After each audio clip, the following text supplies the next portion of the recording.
Ayan, i-compare natin kung ano nga ba ang pinagkakaiba ng nabalot natin sa hindi nabalot. So, ganyan. Ganyan kaganda ang ating nabalot. Perfect. Perfect. Sarap. Sa hindi nabalot natin.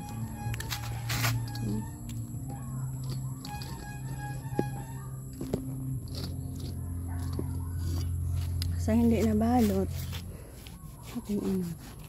Oh, ganyan. Pag hindi mo siya nabalot at mabasa, wala na.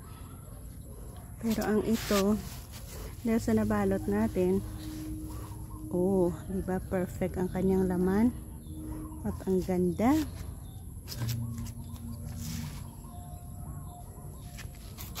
Pero sa hindi nabalot, ayan,